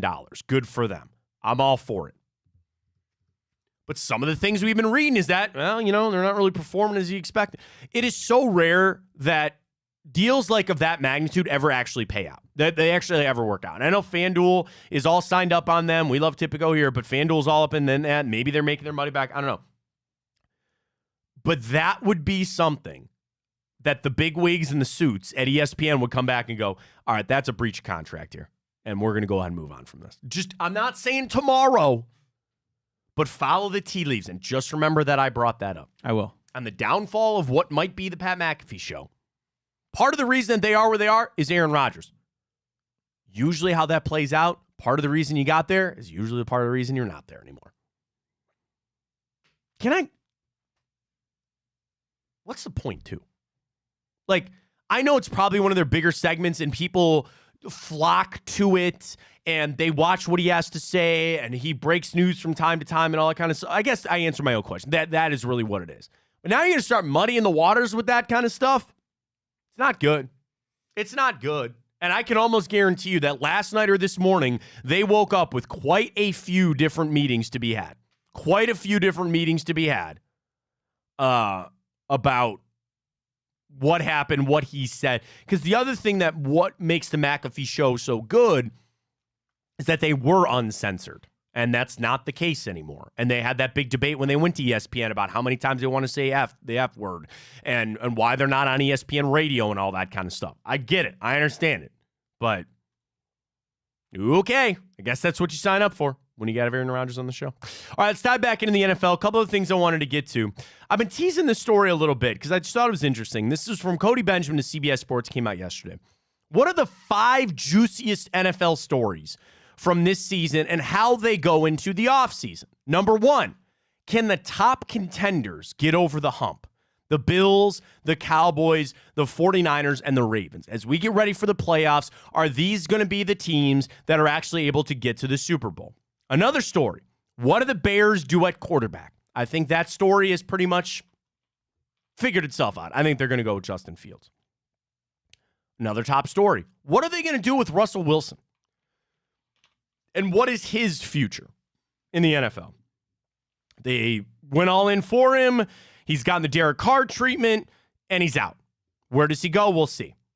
Story number 4. Will Bill Belichick finally walk away from the NFL? Do you know if he loses this weekend, he'll tie the NFL record for most losses, by the way? Yeah, you know how those stats work. Yeah, I guess. And the final one, will Joe Flacco continue his redemption tour? Cody writes, if you want evidence the NFL is annually unpredictable, how about Joe Flacco at age 38 coming off the street to become the 4th different starting quarterback for the Browns and slinging it with more authority than any other quarterback in the game? Cleveland's defense is another big reason Kevin Stefanski's squad is hanging near the top of the AFC. But what if Flacco actually guides them to a playoff win or two? What if, like Nick Foles, he takes them to a Super Bowl and potentially win it? Imagine the hysteria in Cleveland. It is one of the biggest stories of the year in the NFL, right? This year has not been short of the drama. It started, frankly, with Aaron Rodgers going down. It started with all these other teams, who's unstoppable, who's not. But the story of the Cleveland Browns, and I know we're Browns fans here, so we're always going to relate to that. But when we think of the 2023 season, right, we're going to think of the injuries, but it's also that it's not written yet. Imagine if you went and won a playoff game or two. Imagine if you went and did some of the things that we all hope that they can do. But it's just crazy that this is one of the biggest stories in the NFL. And it's also a look at all the rest of the teams that lost a starting quarterback for you to say, see, you shouldn't just pack the season in. The Browns are a great case study for a lot of general managers and owners, and I guess coaches to a degree, that you lose your starting quarterback, but if you have a team and you find the right replacement, you can do what the Browns are doing. At the end of the day, the Browns are a Super Bowl contender. And the fact that they're even going to potentially win a playoff game is amazing. But now, when it used to be that you would look at a team and say, oh, you lost your starting quarterback, you give everybody a pass. Robert Saleh getting a pass. I guess Brandon Staley didn't get a pass, but he didn't deserve it. You lose your starting quarterback, and all right, now you will forever look and say, well, look what the Browns did. Look what the Browns did with missing all these pieces, with missing Nick Chubb, with missing Jack Hunt, and then, running through the quarterbacks that they did, they still found ways to win. And they didn't just beat up on bad teams. They beat the Ravens. They beat the 49ers. How many wins this season, Ryan, have been against a playoff team? Can we do that math real quick? Can I add this up real quick? Yeah. All right. You have 11 wins. You beat the 49ers, the Colts, the Ravens, the Steelers, the Jags, the Texans. 6 of your 11 wins. Wow. 6 of your 11 wins are against bona fide playoff teams. And if you want to give it to me, you beat the Bengals when they had Joe Burrow. And I guess they were still in it up until this week. But that's it. The playoff contending teams you lost to: the Rams, the Ravens, the Steelers, the Seahawks. How the f did we lose to the Broncos? Damn it. That's fine. We're all good. Think about that. Over half of your wins came against a bona fide playoff team. And whether or not the Steelers make it or not, you will sit the season saying that you, again, pretty much half of your wins came against teams that did make the playoffs. Who's the only team to beat the number one seeds in both conferences? You're Cleveland Browns. You're Cleveland Browns. Did it with Joe Flacco. Which I think, again, has been one of the biggest stories of the year. Let's flip over Dan Graziano, Jeremy Fowler. I love this every week. Their mailbag. Week 18 buzz upsets, and we start with coaching hot seats. What's the latest that they have heard on coaching openings? Graziano started. We know the 3 jobs already open: Panthers, Raiders, and Chargers. I think the Raiders are good. But he says there seems to be widespread anticipation that Ron Rivera will be out in Washington, and he said New England is a weird situation. Nobody is fully comfortable saying this is for sure for Bill Belichick the end, but it's probably. He said, I still expect the Patriots to make a move there. Fowler writes, I think it's about where I sit on the New England situation. The roster is a mess, and the relationship between Kraft and Belichick has seemed to run its course. The other positions, Graziano says, I'm watching Chicago. The way the Bears have played down the stretch and what people have said, it seems legit and right to stick with Matt Eberflus. Fowler, I've spoken with people around the league that think Artie Smith is safe in Atlanta, or at least Atlanta doesn't want to make a move. Okay. Todd Bowles seems to do a nice job down there in Tampa. Seems like he'll hold on a job. And this is from Fowler. A lot of people league-wide are starting to wonder about Mike Vrabel's future in Tennessee. I've been wondering that for weeks. I haven't heard anything hard and fast that Tennessee plans to fire him, but does he want to change? Again, things I've been saying for weeks. I think he's out of there as well. Could he go back to New England? Does he go back to Columbus? We'll see on that. Fowler says Mike McCarthy is good. We know Robert Saleh is fine. We'll see. MVP ballot for Jeremy Fowler, Dan Graziano. This is all Lamar Jackson. He is at this point pretty much unanimous to win that award. We'll see how that goes. And then I thought this was interesting. The most important player in Week 18. For Dan Graziano, Trevor Lawrence. Will you play him with an injured shoulder in a must-win game to get the playoffs, excuse me.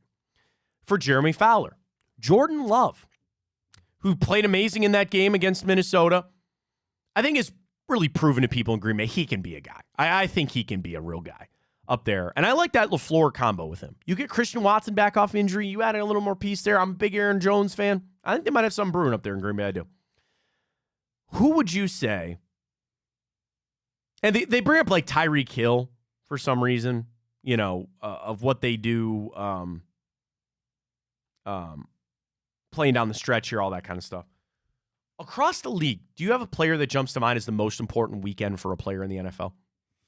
A guy that I thought of was C.J. Stroud. I thought about him, a rookie quarterback that has the chance Week 18 to bring his team to the playoffs for the first time since, I think, 18. And it would just cap off one of, if not the best rookie seasons we've ever seen. So that's who immediately came to my mind. I don't have a player. Do you know a guy that instantly came to my mind is this is a massive weekend from a coaching side of things? Mike Tomlin. Because he has sat Kenny Pickett. There's drama with Pickett. Apparently, he said he didn't want to sit. I guess that's not true. He's pouting. He's moping. And they benched him.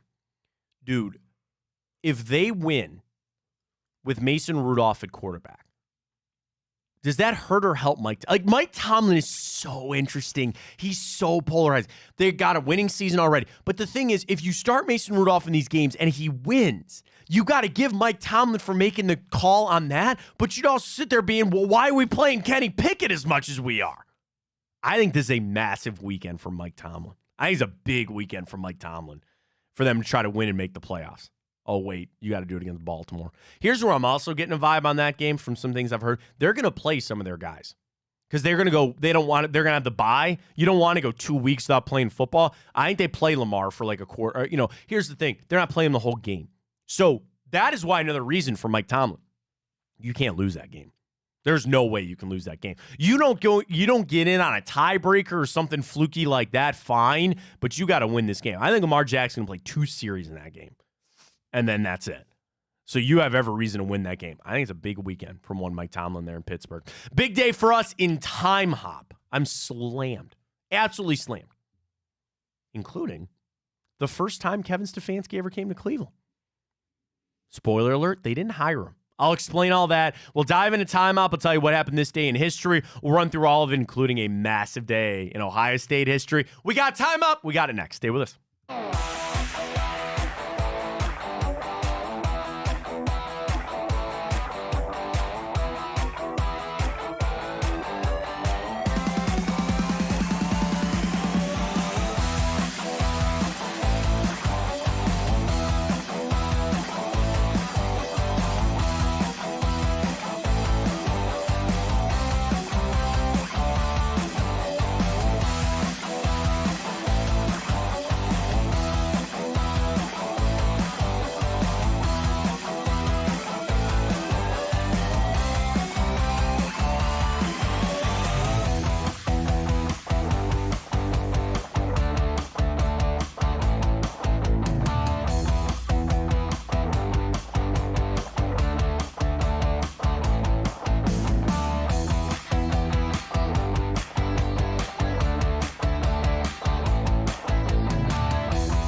Let's jump into the time hop, our second one of the year here on the 3rd of January. If you're new to the show, first off, welcome. We appreciate you joining us in the morning, spending a few minutes with us.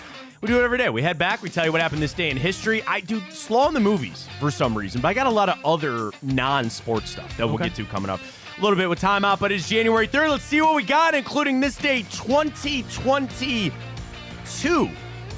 Now, remember, this is the end of the 2021 season. Browns, Steelers, Monday Night Football, and we fall to the Steelers 26-14. This game eliminated the Browns from playoff contention. They were 7-9 at that point. Baker Mayfield, 2 touchdowns, 2 interceptions. Roethlisberger, a touchdown and a pick. Najee Harris, 188 yards and a touchdown in that game, 26-14. Steelers improved to 8-7-1. And, of course, they would go to the playoffs a little bit later. Leading receiver Donovan Peoples-Jones, David Njoku had a touchdown. Here's the thing about that game that we all remember. Before the game, Baker Mayfield sat down with Alex Smith of the ESPN broadcast, and he said this season was tricky because he had to fix some relationships in the building. He was also sacked 9 times in that game. Jesus. 9 times. Ferris Bueller there, if you got it.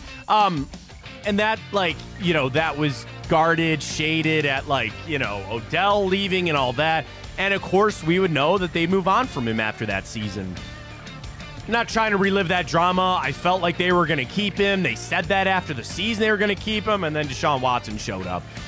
So play it out for what it is. But also, that was the last game that Baker ever played for the Browns because he did not play in that season finale against, right?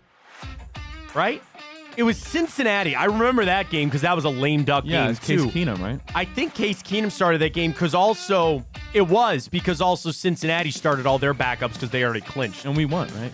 Yeah, 21-16. Beat Brandon Allen in that game.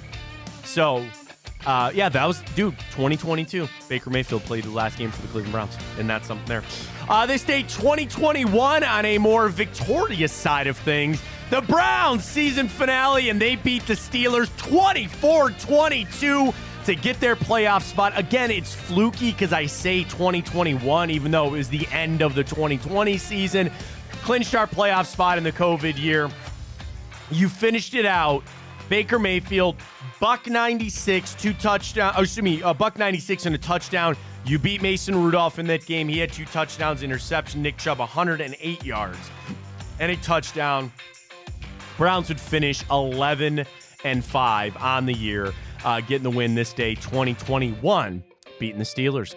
This day, 2020, Vegas odds were out for the next head coach of the Cleveland Browns. So they fired Freddie Kitchens.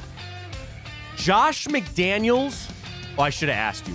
There were 2 guys that were the favorite in Vegas at 5-2. Josh McDaniels was one. Do you dare guess who the other one was? Robert Saleh? No, good guess, though. Oh. Okay, your hint is, like Robert Saleh, this guy is still a head coach in the NFL. He got a job. He still has that job. When did he get that job? That year. Oh, that year. Saleh didn't. He was the next year, but this guy was a favorite to take the Browns job. Oh. No, not Todd Bowles, was it? No. Who am I missing here? Really? I always heard it was Saleh. That's crazy. He was one of the favorites. He was. But this guy, because remember, this was right after the season. This was smack dab after the season. I'm like running through the... Dan Campbell? No. Oh. He's an NFC coach. He was available because he didn't have a job. It's not Mike McCarthy. It is Mike McCarthy. It is Mike McCarthy? Mike McCarthy was the other favorite. Okay. Josh McDaniels and Mike McCarthy were the favorites at 5-2. Kevin Stefanski was second at 5-1. He would eventually get that job. Now, here's another coinky-dink. This day, 2019, the Browns interviewed Kevin Stefanski. So don't forget that. After they fired Hugh, Greg Williams had the job. And in the offseason of 2019, that eventually... they hired Freddie Kitchens. They brought Kevin Stefanski in for an interview. Now, this gets into drama of the past, right? Where allegedly Paul DePodesta really, really, really wanted Kevin Stefanski. John Dorsey really, really, really wanted Freddie Kitchens. Baker Mayfield maybe wanted Freddie Kitchens. They hired him. It went bad. So when then Depot came back after that crap of a season, he goes, are you going to listen to me now? They hired Kevin Stefanski. I'm assuming that brought some weight to Paul DePodesta's voice. Now, he carries weight for the money that he gets and the decision that he's made. But there's been a few things that Paul DePodesta has been right on about in his career with the Cleveland Browns. Kevin Stefanski was one, and he brought him in for an interview this day 2019. Didn't hire him, but eventually they righted that wrong. This day 2016, Jimmy Haslam held the press conference about the firing of Mike Pettin and Ray Farmer. I know that this story is out there. Mike Pettin looks like every dude ever.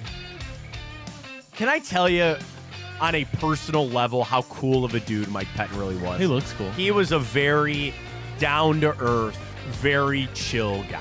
He was. And I didn't have many interactions with him. I've just heard from other people that did. He was a really cool dude. And more than any other coach since 1999, I have had a different view on Mike Pettin and the crap he had to deal with, the Johnny Manziel stuff. And I wish Mike Pettin well. I do. You know, Ray Farmer, the I don't take wide receivers, the slow brewed coffee, the pouring sweat in the press conference. But I will tell you that it was 100% true that they could not be in the same room with one another. That they had to meet every week. It was like pulling teeth, and they probably wanted to fight each other. That was the true thing between Mike Pettin and Ray Farmer. So they both got fired this day 2016. I believe it was the day after the season ended. It wasn't the day of. Let me double check that real quick. Because that was the 2015 season. Oh no, that was the day of the game. They lost to Pittsburgh 28-12. They finished 3-13. They finished out the season going 1-10 on the way out. And they lose to Pittsburgh 28-12. They fire Pettin and Farmer at the end of the day. Austin Davis started that game for the Browns, the final one, and they move on from Pettin and Farmer this day 2016. This day 2007, Nick Saban resigned as the coach of the Miami Dolphins to take the job at Alabama. We did it famously in Time Hop, was it a week or two ago, where he said, I'm not taking the Alabama job. Oh boy, but he did. Goes down as the best college coach ever, right? I think he's got to be. And it all kind of started this day 2007. A big day for the Cavs. In this day 2005, Dan Gilbert officially buys the Cavaliers from Gordon Gunn for $375 million. Chump change. Dude, and now look at him. I say this with all due respect. Dan Gilbert, one of the biggest reasons I think LeBron, Dan Gilbert, the reasons you have a championship in this town. And you can never change my mind on that. He spent a lot of money. I know he's probably earned a lot of it back. He sent a tweet. It was kind of big news because he's obviously been, getting through his health issues there. But also, I just saw it this morning, which was kind of ironic, that Dan Gilbert was one of the most charitable NBA owners this past year. One of the most charitable ones for the donations and the charity and the philanthropic work that he did. So shout out to Dan Gilbert. I hope he's doing well, getting through that. And he bought the Cavs this day 2005. Oh, a big one this day 2003. Ohio State takes down Miami 31-24 in double overtime to win the national championship. Maurice Claret, he strips the interception. The Willis McGahee injury. And C. Grant with that big sack on Ken Dorsey to win the national championship this day 2003. This day 1993, the Bills pulled off one of the biggest comebacks in NFL history. They were down 35-3 at the beginning of the third quarter. And backup quarterback Frank Reich comes in and leads the Bills to a 41-38 overtime win over the Houston Oilers. Because the story was, when the Colts pulled that off, he was the head coach, right? Is that what it was? There was some tie with Frank Reich and another huge comeback a couple of years ago. but he orchestrated as the quarterback this day, 1993. Little Rock Hall trivia for you. This day, 1987, it was the second ever induction class into the Rock and Roll Hall of Fame, including the first woman to ever make it, Aretha Franklin. She went in alongside B.B. King, Marvin Gaye, Jackie Wilson, Smokey Robinson, Roy Orbison, and Muddy Waters, your second induction class ever to the Rock and Roll Hall of Fame. This day, 1987. This day, 1981, the Cavs retire number 34 for one Austin Carr, Mr. Cavalier. This day, 1981. This day, 1977, Steve Jobs and Steve Wozniak incorporated Apple. A long time ago. Yeah, a long time ago. I have an iPhone. Ryan's got an iPhone. Where do we sit today without Apple? This day, 1973, George Steinbrenner bought the Yankees from CBS. How much do you think he paid for the Yankees this day, 1973?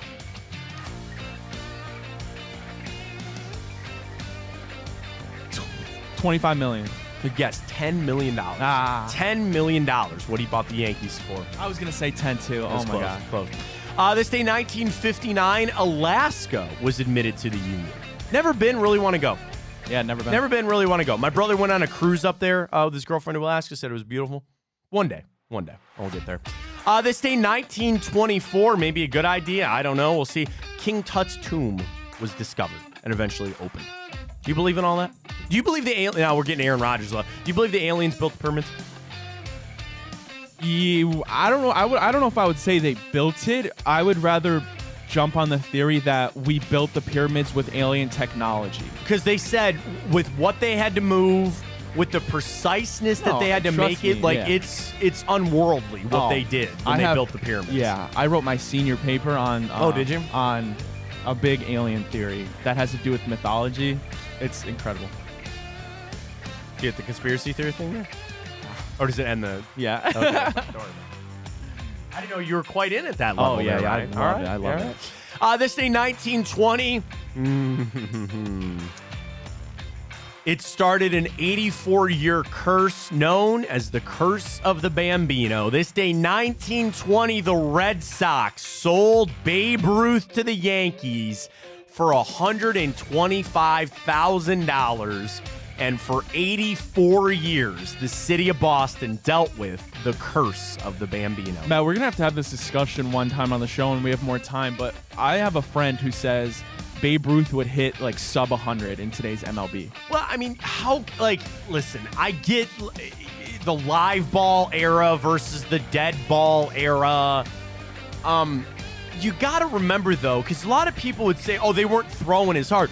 Bob Feller was throwing 100 miles an hour. Now, that was the 30s for Rapid Robert there. But, yeah, okay. Like, Babe Ruth and Mike Trout. Two kind of different body types. Two different types of athletes there.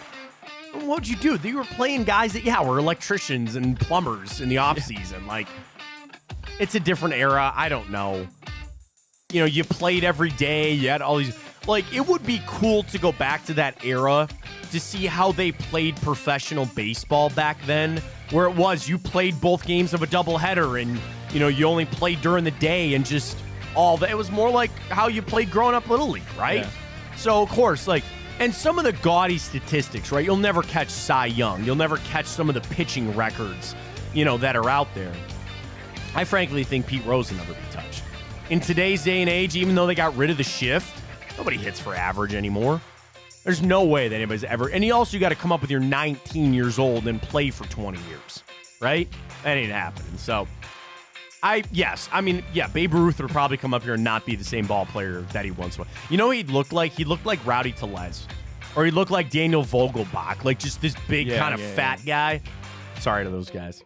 But it is what it is. Yeah, I would assume it would not go well for Babe Ruth if they reincarnated him and came on up.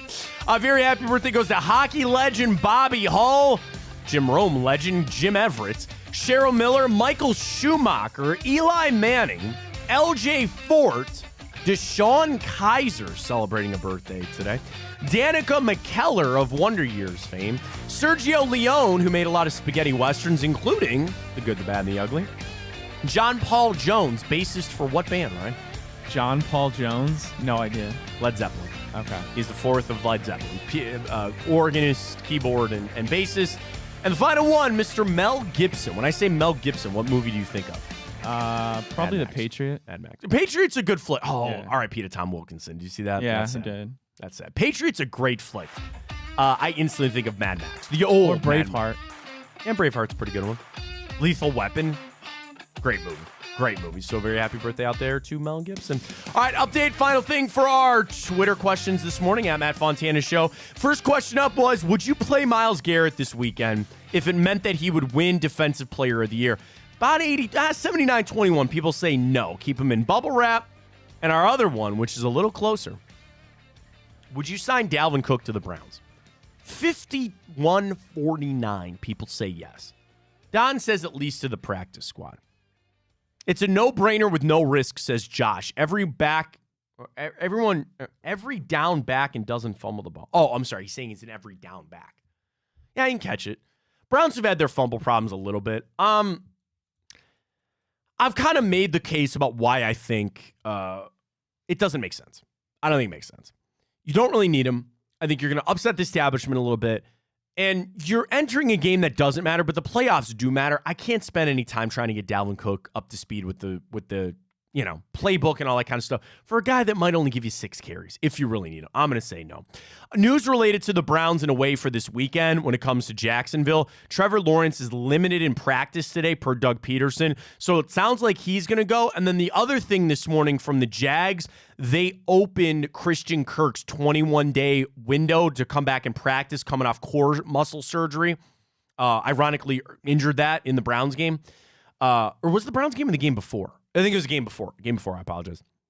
But if the Browns face the Jags, there's a world they get Christian Kirk back.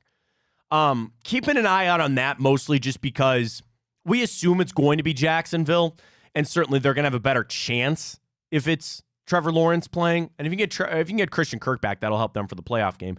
But Ryan, I'm just resigned that I think it's going to be Jacksonville. But no matter who you played, you beat them.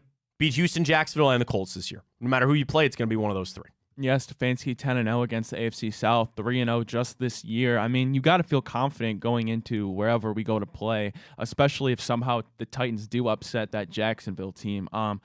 Because you go look at the Colts and Texans, I mean, 2 rookie head coaches, 2 teams without much playoff experience. And I know the Jags did go to the playoffs last year, and they did win that game, that fluky comeback, which is just mind-boggling. But you got to feel confident in Flacco and the Browns' chances to make it to the divisional. I agree. I think they'd have a good chance in any of those games. So we'll see kind of how it goes. Final thing, folks, our boost with Tipico. Pull it back up, if you will, Ryan. There it is. Plus 1,000 tonight. Get on Tipico, folks. Use that code BIGPLAY100 when you sign up. You deposit and bet $25 on whatever. You could really make some hay tonight. Do this. Put your $25 on the Cavs just to win tonight. You will win your money back. You will get your winnings, and then you will get $100 in bonus bets that you can use on whatever you want. Imagine dropping 100 on our boost. Well, you want to throw that 25 that you got to bet. You want to throw it on that boost, man. Plus 1,000 tonight. Here's what we need. Isaac Okoro, just 2 threes, man. That's it.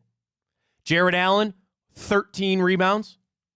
They are facing the worst rebounding team in basketball. And under 239.5 for tonight. Let me get you some other trends for this game tonight. It is a 9.5-point spread, which I'm a little worried about.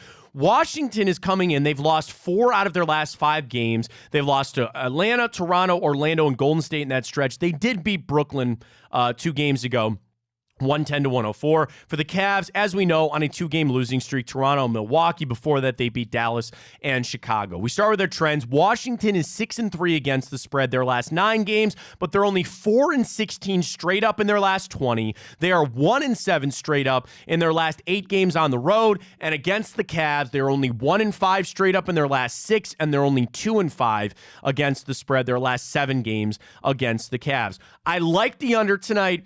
That was my play. Under has hit 4 out of the Wizards' last 6 games and 4 out of the last 5 games between the Cavs and the Wizards when it is played at Rocket Mortgage Fieldhouse. You flip it over for the Cavs. I like the under again, too. I mentioned 4 out of the last 5 games against Washington and 4 out of their 5 here at home against the Wizards. So I really like the under tonight. I like the Cavs to get a win, nice and easy. Don't have to worry about too much of it and be able to just pick up that win and move on. But I love the boost for tonight. Boy, do I love the boost. I do as well. I'm excited. I like it. It's going to be fun. I think it's kind of fun to see kind of how to play it out tonight. Rest of the day for the Browns, we'll hear from Kevin Stefanski later today. I don't expect him to make any announcements on who's going to sit or not. They'll wait for that later in the week. You could get the quarterback announcement. In a game that doesn't matter, you don't have to wait till Friday to play those games anymore. I mean, we're really into the weeds now. Would you rather see Jeff Driscoll or P.J. Walker? I'd rather see Dorian Thompson-Robinson, but that's not possible. I know. You got to play it out that way. But Browns will make that. You can kind of sit back and relax and just know that. But getting healthy, and I understand people that were upset. Man, why would you want to play Myles Garrett in this game? Listen, he's not going to play. I know that. And that's fine. I think he's done enough to win the division. Win the Defensive Player of the Year. A little add-on to that would be nice, but I think he's already got it in the bag. So you go ahead and you sit him down with the rest of the players. Don't really have to worry about it. See where it goes. Bad news. The Epstein list is delayed until January 22nd. Are you serious? Yeah, it just came down. Oh, my gosh. You're really into that. Are you kidding? How could you not be? I mean, exposing pedophiles. I'm all for that. They should all go to jail. Yeah. Everybody. Because the thing is, they're all going to, I just took the plane. I didn't do anything. My ass, right? Like, we know. And trust me, they all need to go to jail. I guess I am a little interested since he was on that list. But it's all going to be the guys we know. Clinton's going to be on that list. Prince Andrew's going to be on that list. I assume that Jimmy Kimmel will not be on that list. Am I wrong for that? I'm not trying to get sued. Don't get sucked into the Rodgers stuff. Okay, that's fine to say that, but at the same time, like, would you be shocked in the slightest to see him up there? I would be, yeah. I wouldn't. I would be. I guess you're saying anybody in the Hollywood circles. They all sell their souls, bro. Like, I know they do, and there's a bunch of conspiracy theories about all the rings and the stuff that they do. Expose them. I'm fine with expose. I'm all for exposing them. Send them to jail. Take them to jail is what you need to do. So you got to wait 2 weeks for this, and now this Aaron Rodgers stuff's going to... Sorry, you're going to have to wait. I'm sure it'll get leaked. At some point, or the official list anyway. I don't know. We'll have to see. Great stuff today. Don't forget, Chico coming up 12th to do in a special edition. I guess special because it's just their first show of the year. Drennan is back tonight. You'll be with them, right? Yep. All right, good. Drennan will be back tonight. Bonus time with Bruce Drennan. You can follow all the shows on all the social media handles. We're everywhere, Twitter, Instagram, and Facebook. Don't forget, Chico coming up 12 to 2. Noah Weiskopf going to join us tomorrow? Still waiting for confirmation. All right, we'll confirm. We're going to get Noah on tomorrow or at some point this week. Talk everything about the Browns, and of course, be locked in for the Cavs tonight. Get on our boost, Tipico. Use the code BigPlay100 and get to our Cavs boost right there and enjoy the game tonight. That'll do it for us on a Wednesday edition. Enjoy the rest of your day. For Ryan Tyler, I am Matt Fontana, and as always, take it easy.